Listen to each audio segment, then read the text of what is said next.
Bonjour et bienvenue dans la 11e vidéo des premières EFG. On va faire l'exercice numéro 2, page 86, simulation de lancer de dés. La figure 2 est un diagramme qui relate les résultats de 100 lancers de dés. Donc ici, on fait 100 lancers. La figure 3 montre les résultats de 1000 lancers.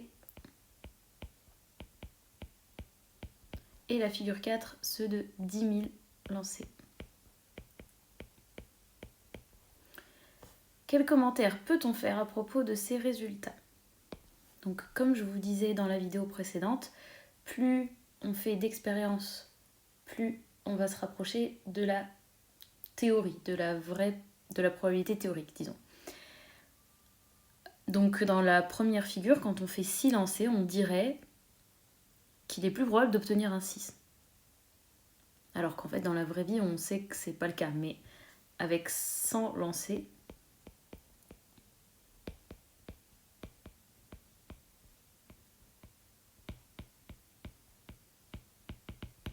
on dirait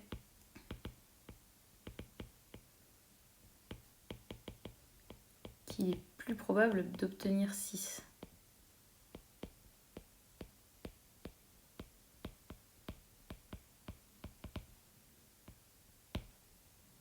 Lorsqu'on le lance 1000 fois,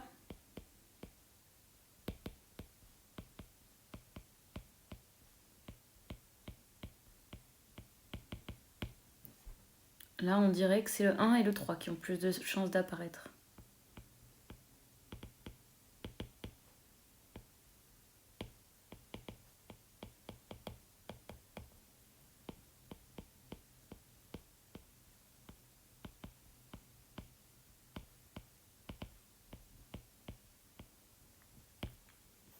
Et enfin, quand on lance 10 000 fois, on voit que maintenant c'est assez équilibré. Et c'est assez équilibré autour de 0,16. Et ça, eh bien, c'est très proche de 1 sixième. 1 sixième, ça fait environ 0,16.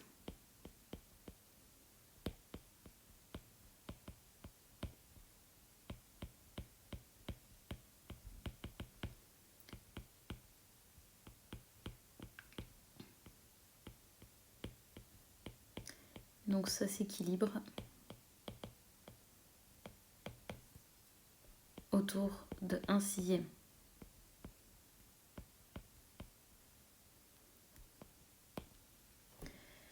Donc voilà, on a illustré ce qu'on disait, plus on fait d'expérience et plus on se rapproche de la probabilité théorique. Deuxième question, quelle est la probabilité qu'on donnerait à chaque résultat possible d'un lancer de dés sans faire d'expérience mais en faisant simplement un raisonnement a priori? À quelles conditions cette valeur-là est-elle réaliste? Donc en fait, on nous demande ce qu'on a déjà étudié depuis quelques jours. La probabilité, si on ne fait pas du tout d'expérience, eh bien, ce serait 1 sixième. En réfléchissant seulement.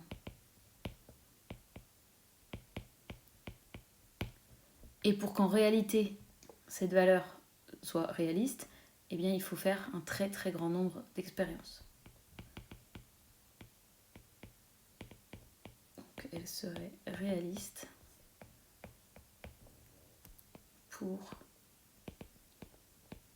un très grand nombre d'expériences. Ou de lancers, dans notre cas. Voilà, on a terminé la vidéo 11. Demain, je vous enverrai la suite de la théorie. Mettez un pouce bleu si vous avez tout compris.